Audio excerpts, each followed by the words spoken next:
So now that we spent some time thinking about the trichotomy of persuasion in relation to visual media and messages, the sender, the message, and the receiver, and also spent some time thinking about the way that the Toulaman model and its idea of rational argument might help us understand the claim, the data, and the reasoning of visual argument, let's turn our attention towards actually applying those trichotomy of persuasion and Toulaman model to an analysis of visual arguments in front of us.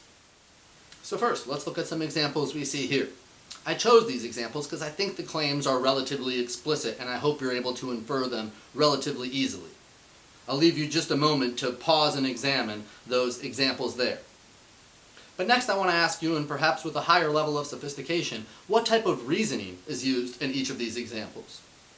And again, this might be a good time to pause and think through that before I share that these would be good examples of arguments by analogy. Certainly the example of the bullet picture indicates that cigarettes are as lethal as a bullet. That use of comparison, the bullet and the cigarette, creates an argument by analogy. Alternatively, the example of the bluefin tuna and the panda bear indicates that there's an analogy between our care and concern for the loss of panda bears versus our care and concern for the loss of the bluefin tuna. In both instances, these create arguments by analogy. And so when we ask ourselves what type of data is used or implied, it requires the audience to be able to infer, in one instance, that cigarettes are lethal, and in another instance, that there is pollution in the ocean that's harming the lives of bluefin tuna. This might not be information the audience readily has, and if that's the case, perhaps this information would be more easily dismissed by neutral or hostile audiences. So let's turn our attention to another visual argument. In this instance, we see an individual who's lifting up the ocean tide as if it's a rug, and beneath it we see a pile of trash. And it says in small font near, "Just because you can't see it doesn't mean it's not there." This, of course, relies on the familiar adage that we shouldn't sweep trash under the rug. And of course, in doing so, this makes a particular argument by sign. Right? There's a law or rule, we shouldn't just sweep the trash away. However, it's a sign that because there's pollution in the ocean, we're failing to do our due diligence, and we should, of course, clean up the ocean and reduce the pollution. All of this is inferred from this brief message in this small sentence. But of course, it takes visual literacy and critical thinking skills to be able to deduce this, and some audience members might simply pass through this or otherwise view it as simply a beautiful image of an ocean, unobserving of the trash. Here we see two examples, which cleverly enough provide arguments by example to illustrate two different products that could be created from recycled aluminum. In the first instance, we see something like a bicycle, and in the second, we see a jet plane. Together, these images work together to create a cause-effect relationship to suggest that recycling can lead to the production of new products, and products as important as bicycles and jet planes. We can also note that these two examples come from part of a larger campaign which aspires to indicate the benefits of recycling through the innovations and other products that can be created from it. In this example, we see a public service announcement from the Center for Disease Control that indicates that in 2013, 3 times more students had tried using e-cigarettes as opposed to in 2011, indicating a sharp rise. Those of us trained in understanding various different forms of argumentative reasoning would note pretty clearly that this is an argument by correlation, as it tries to note a difference in time and association.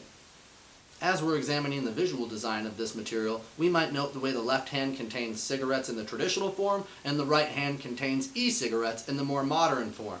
In this sense, there's a comparison being made to suggest that the two are equal. Additionally, we might note the presence of the CDC's logo to lend credibility and support to that message and campaign. As we turn our attention towards a few additional examples, we might think about the way that these 3 exemplars all make very different claims but rely on a similar type of argument. I'll give you just a moment to see if you can't deduce which type of campaign and type of reasoning or argument they're using. Now that you've had a moment to review these examples, my hope is you've identified that each has in common an effort to create a social norming campaign, or to make an argument about which attitudes are acceptable and embraced by the larger social identity of that group. In one instance, it indicates that 65% of students at that university drink 1 or less alcoholic beverage per week. In another instance, it indicates that 3 out of 5 students would report bullying at that elementary school. 3 out of 5 doesn't quite seem like enough to me. And in another instance, it indicates that 68% of students at that university have never tried marijuana, seeking to create an attitude that though others might use those at other universities, the social identity at that university is that those behaviors are not cool or not normal, and so you should conform to the identity of the majority. In this sense, these social norm campaigns rest on attitudes about what is acceptable behavior in order to change people's beliefs and behaviors. As we think about which persuasive theories are associated with these forms of visual campaigns, we might think about social judgment theory, which seeks to move people along anchors of belief. We might think about cognitive dissonance theory, which suggests that if something is not normal or is different, it could create dissonance and make us feel uncomfortable with those behaviors. We might also think about things like narrative theory or other forms of communication theories like inoculation theory and elaboration likelihood modeling, which might be used to create messages associated with these campaigns as well. Finally, in our last three examples, I might ask you what the claims being expressed in each of these various different memes are. I think memes are a very effective visual communication medium and genre that we've all become accustomed to. And one thing we know here is that these memes have been used by Islamic feminist organizations to reverse some of the misconceptions about their understandings of gender norms. In the first instance, the green meme, you see a sort of holiday-esque card that indicates that Muslim feminists do exist, as if they're not mythical creatures and beings. This statement of existence is certainly an empowering claim for those feminists who would choose to share this meme. The second one you see there is one that indicates that they're not oppressed, they're too busy being awesome. Certainly this reverses some of the myths about hijab and otherwise veiling in the Arab world and turns those into a form of style and an embrace that otherwise finds sense of empowerment included in that message. And finally, you see one that says if a woman is free to show her body, why should I not be free to cover as well? And an indication that this is a certain role reversal or a challenge to the stereotypes of certain Western versus Middle Eastern beauty norms. In each of these three instances, there's a certain claim being made to subvert normative assumptions or cultural opinions and viewpoints about the way we might see the Arab world. And so in this sense, these Muslim feminists have organized in a pretty unique way, taken on the visual media and material of memes to better be able to create and spread their message in a way that makes it easier to understand and can oftentimes even be uniquely funny. So as we close today, and after examining a number of successful and credible visual media campaigns, I'd like to remind us of the growing threat and increasing reality of visual fallacies. As we talk about visual argumentation fallacies, we're talking about the way that media, images and audio, can be manipulated and distorted to deceive the audience's understandings. Toward this end, you might think about the way that media often select images of a politician to make politicians look good and handsome and effective at their jobs, or otherwise make them look devilish and incompetent. And it's not just the selection of images, it's also the composition of images themselves, which might use different symbols and representations that can deceive and distort audiences' understandings and impressions. Let's take a look at a few fallacious examples. In this first example of a visual argumentative fallacy, we see an advertisement for the pen for men, which presumably comes from a bygone era in which the causal generalization was logical to assume men and women necessitated different pens. For what reason, I'm not sure. The data and warrants seem to be particularly lacking in this visual fallacy, but certainly we can think about how old advertisements, things like cigarette advertisements, often created visual fallacies that indicated doctors recommended them, or that they were good for your health, or that they were popular and sexy. In each of these instances, we see various different argumentative fallacies, whether it's the causal generalization that leads to the slippery slope, or whether it's some sort of otherwise ethical or emotional fallacy. A number of fallacies are entombed in these old and dated images. However, unfortunately, it's not just old and dated images. Indeed, just recently in the early 2000s, the Bic pen company even came out with a pen for women with a special comfort grip because Lord knows, making it pink and adding a grippy on it somehow makes it feminine and makes it marketable to women.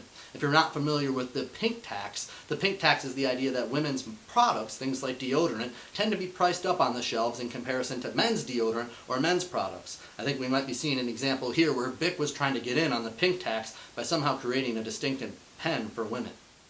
Unfortunately, as our final visual argumentative fallacy example illustrates, the paternalism of the advertising industry isn't just limited to pens, but in fact extends through a whole host of products. Here we see an example of a campaign that was launched by Dr. Pepper in the early 2000s to exclude women from a soda that had just 10 calories. Again, for what reasons, I don't know. The data and the warrants are truly completely absent and not for me to infer in this particular example or instance, and for that reason we'll call it an argumentative fallacy and label it as we see it, a visual deceit. And truthfully, I'm growing increasingly concerned that these forms of visual deceit will be ever more common. Perhaps you're familiar with the idea of deep fake technologies. Deepfake technologies take actors and individuals recorded in a studio, like myself, and sync those videos up with a number of different Photoshop filters and technologies to then make a celebrity's face mask over their own face in such a way that what they're saying is presented as if they're the actual celebrity or the actual politician. There's been a number of deep fake videos which are very compelling and oftentimes very hilarious, but as we think about the way that fake news has been used to distort and to polarize American public opinion, the risk of a deep fake video taken as truth or otherwise understood as reality could be deeply concerning as it divides the American public and populace and causes ever-increasing polarization and partisanship. And so scholars of communication and argument should attune ourselves to the skills of visual literacy and media production so that we're better able to understand when these deepfakes happen and so that we can call them when we see them. In fact, it will be up to scholars like ourselves to teach others these media literacy skills to better be able to improve the public discourse and the civic education that we all benefit and experience together. This practical knowledge of design elements and the persuasive effects of visual media is known as media literacy, and it's especially important in today's increasingly mediated society. As we wrap up this video lecture on visual argumentation, I want to take a moment to encourage you to refresh yourselves with the course calendar and pay attention to any upcoming course dates that you might need to attune yourself to, including the dates for writing journal number 7, which is just around the bend, and the upcoming fact argument campaign, outline, and paper assignment. This concludes our presentation. If you have any questions or concerns, don't hesitate to reach out to me using the Google Hangouts line, or of course you can send me an email. My virtual office hours are Monday from 10 a.m. to noon and Tuesdays from 1 p.m. to 2 p.m. Those are the best times to set up consultations and appointments where we can discuss various things about your course grade and your semester's progress.